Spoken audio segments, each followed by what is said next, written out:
እምነቱ ለምሳሌ ሰው አሁን እኔ ውሌ እላለሁ ሰው መዝሙር ሲዘምር አልዘምር ስትሉ የሚጠቀስላችሁ ጥቅስ አቁታል ግግም ትላላችሁ አይደል? እምቢ ስትሉ ዘማሪው ያቆምና እንዲህ ተብሎ ተጽፏል ያችሁ ምን አንተ እግዚአብሔርን ታመልካለህ እግዚአብሔር ደግሞ ምን ያደርጋል እህል ውሃን ያወርድ በሽታን ከመካከል ከዛ የታመመም እህል ውሃ የሚጎደለበት ብድግ ብድግ ይላል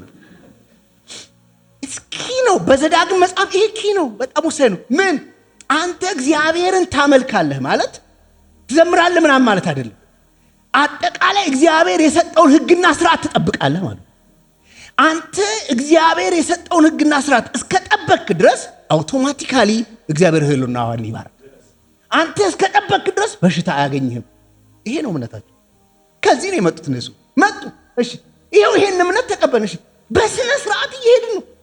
እያመለክነው ነው ይሄን መሲህ ነው ተብለን እየተከተል ነው እንኳን እህል ውሃ ሊባረክ ያለን እህል ውሃ እየተዘረፈ ነው ለምን አሳደጆቻቸው እየመጡ ቤታቸው እስከ ማቃጠል እየደረሱ